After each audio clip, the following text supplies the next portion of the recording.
Welcome back for more Drummer Daily. My name's Daniel Hadaway.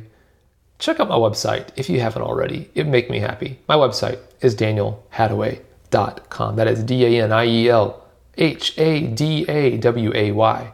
Hadaway. DanielHadaway.com. So this is episode number 159. And today I had a thought and I actually don't, well, I kind of have an idea of where this came from. It just dawned on me. It came down like lightning one day. And I thought, you know what? I want to share this with you on the podcast. And it is the idea of this battle that we as musicians, but definitely as drummers. This is definitely not a drummer specific thing, but I feel like it crops up in drummers more. But it is the battle of can versus how. I'm going to explain that to you. But really what I want to tell you is that there are two different types of ways that this crops up in most drummers that I've worked with, and they're especially drummers who are trying to become professional drummers or get paid to play drums. There are two ways this crops up. But even if you don't want to become a professional, if you're just trying to become the best drummer that you can be, these two different ways that this battle crops up are I think going to be impactful for you. All right, so the battle of can versus how. So let me tell you two different stories or two different ways this impacts us. So the first battle, and these are both things that I've mentioned before on the podcast, but many drummers who want to become professionals or have a certain goal of, even this could even come down to wanting to be able to play a certain type of music or become better or solid at a certain type of. I mean, it can even be. I don't talk much about technique and becoming really good at certain kinds of chops and things, but it could. Those are useful in certain things. So it could be becoming better at learning how to play this certain kind of chop or whatever. Most drummers look at a certain situation like that or a certain challenge, and they ask themselves, can I do this? Can I play this? And the answer a lot of times is they might say, no, I can't right now. And so they'll say, I can't play this right now, which is kind of finite. It's kind of over. You say, can I play this? Nope. All right, well, that's the answer to the question, I guess. I guess we move on.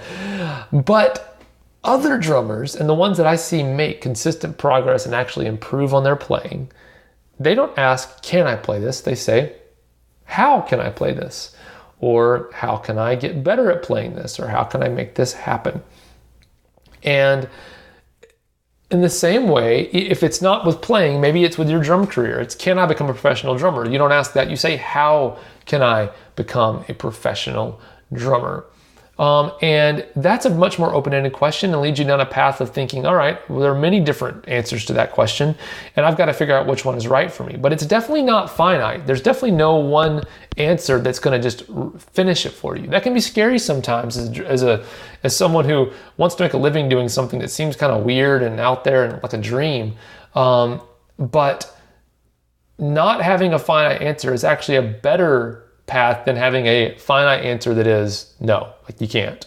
And so the first way that this battle, this conflict comes up is, can I do it? Or can I achieve this thing? And versus how can I achieve this thing? I actually think I learned this from, there's that book, that really famous book, Rich Dad, Poor Dad. I think it's by Robert Kiyosaki. And he always talked about how his poor dad would say, you can't make that happen, or you can't afford that. We can't afford it was the thing I think he said. And then the rich dad would say, how can I afford it?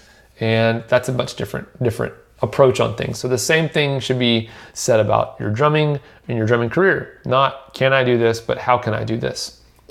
And so that is one way. It's the motivation kind of side of things, believing that it's possible and searching out for a solution or a path. That is one way. Now, the other way is something that really drives me crazy with so many drummers.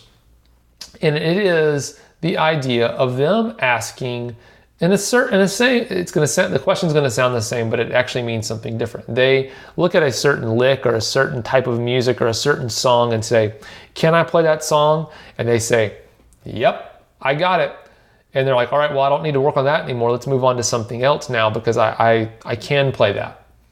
But in asking ourselves, can we play something? We are shortchanging ourselves on really becoming excellent, I believe, in many ways. I never ask myself, can I play that song or can I do that?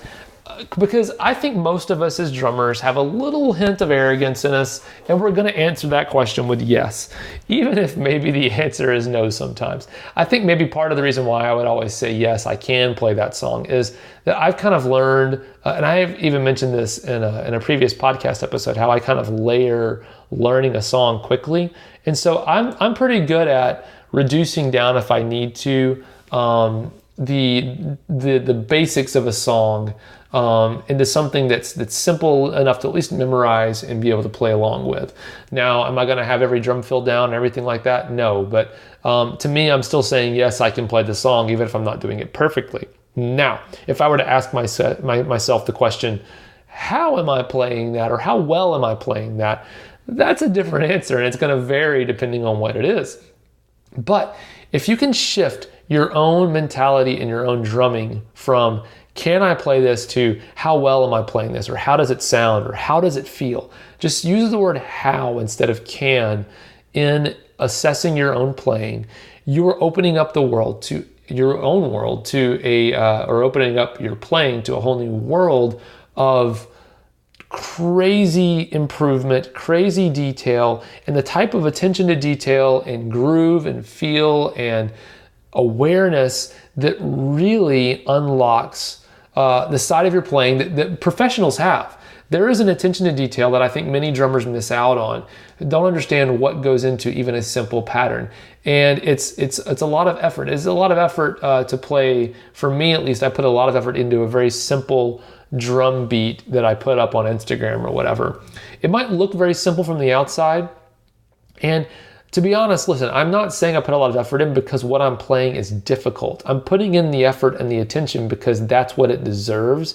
And that's what I believe it needs in order for me to achieve the level of quality and the level of groove and feel that I'm going for. And so if the only time that you pay attention to your drumming is when you're playing something hard, you are missing out on really being the best drummer that you can be. So stop asking yourself, can I? And start asking yourself, how can I? Or how does it feel? Or how can I make it feel better? Or how about I try this? Just start asking yourself questions that begin with the word how, and I think you're gonna see a lot of improvement in your drumming career, and actually, I believe even completely outside of drumming. Whatever you're doing in life, whatever your goals are, whatever you want to achieve, or whatever success looks like for you, start asking yourself how, and you might be surprised at what happens in your life. I know that I've been blown away and surprised by what happens in my life, and I believe a lot of it is due to me adopting the attitude of how, not can. Thanks for listening. Bye for now.